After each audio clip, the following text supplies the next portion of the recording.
السلام علیکم. آج میں اپنی تصنیف جامعہ عثمانیہ کے 100 سال کے حوالے سے بات کروں گا. جامعہ عثمانیہ حیدرآباد دکن کے اردو ادب میں بڑی اہمیت کی حامل اہمیت ہے. جامعہ عثمانیہ انڈو پاک یا برصغیر پاک و ہند کی وہ پہلی یونیورسٹی یا جامعہ تھی جس میں سائنس، تعلیم، انجینئرنگ، فلسفہ، ڈاکٹری ہر شعبے میں اردو میں تعلیم دی گئی.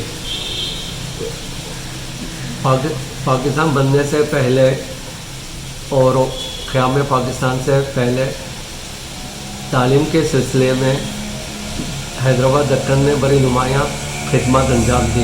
ان میں سے جو سب سے اہم خدمت میر عثمان علی خان صاحب کی جامعہ عثمانیہ کی سرپرستی اور اس کا قیام ہے. 1917 میں اس سر اکبر حیدری نے درخواست پیش کی جسے سر امین جنگ کے ذریعے قبول کیا گیا اور پھر دارالترجمہ بنایا گیا. مولوی عبدالحق اس کے پہلے ناظم مقرر ہوئے اور ترجمے کے تحت تمام بین الاقوامی خطوط کا ترجمہ کیا گیا اور تمام اہم مشاہیر انڈو پاک کے جمع کیے گئے. 1919 میں باقاعدہ یونیورسٹی کا قیام عمل میں آیا اور حبیب الرحمان شیروانی صاحب اس کے پہلے وائس چانسلر مقرر ہوئے. یہ جامعہ عثمانیہ بظاہر تو 1919 سے لے کر 1947 تک اردو میں خدمت انجام دی، لیکن علی گڑھ یونیورسٹی کے بعد جامعہ عثمانیہ کے اساتذہ اور اس کے طالب علموں نے قیام پاکستان کے بعد پاکستان میں تمام شعبے جات میں اہم خدمات انجام دیں. اچھا، دوسری بات یہ ہے کہ اس کتاب کے اندر میں نے جامعہ عثمانیہ کے چونکہ 100 سال مکمل ہوئے اس وجہ سے میں نے کوشش کی کہ جامعہ عثمانیہ کے حوالے سے کام کیا جائے. تو اس میں اس کا پیشرس ڈاکٹر معین الدین عقیل صاحب نے لکھا جو دکنیات کے حوالے سے ماہر ہیں، اور اس کے بعد سلطان قلی قطب شاہ کی ایک مناجات اور اعلیٰ حضرت کی ایک نعت اس میں نے شامل کی ہے، اور حیدرآباد دکن کے جو قومی ترانہ اردو اور فارسی کا تھا وہ بھی اس میں شامل کیا گیا. اس کے بعد جو تحقیقی مضامین ہیں تو اس میں 3 کتابیں جامعہ عثمانیہ کے اوپر بہت مشہور ہیں.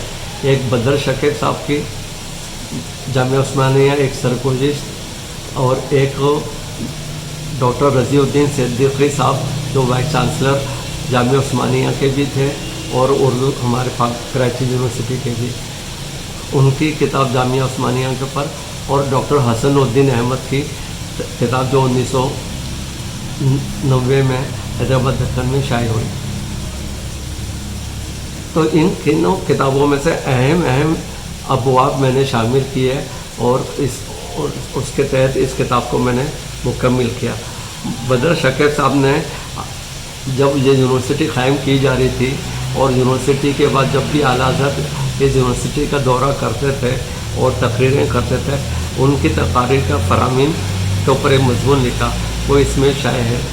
اچھا، بدر شکیب صاحب کا ایک مضمون مولوی عبدالحق کے حوالے سے ہے. مولوی عبدالحق نے جامعہ عثمانیہ میں 10 سال اردو کے شعبے کے بھی انچارج رہے اور دارالترجمے کے بھی، تو اس حوالے سے ڈاکٹر مولوی عبدالحق کی رائے اس میں شامل ہے. ڈاکٹر حسن الدین احمد نے جو چارٹر پیش کیا گیا تھا جس کو دیکھ کر منظوری پیش کی گئی تھی، وہ چارٹر بڑی اہمیت کا ہے کہ قومی زبان کی کیا اہمیت ہوتی ہے علم کے لیے یا تعلیم کے لیے. قومی زبان کی کیا اہمیت ہے خصوصاً سائنس اور ٹیکنالوجی میں. تو یہ ایک بہت اہم نقطہ ہے جو اس زمانے کے دانشوروں نے اور ماہر تعلیم نے حیدرآباد ایجوکیشنل کانفرنس میں اٹھایا تھا، اور پھر مولوی عبدالحق نے اس کو جمع کیا اور پھر سر اکبر حیدری کے ذریعے یہ پیش کیا گیا اور پھر یہ چارٹر منظور ہوا.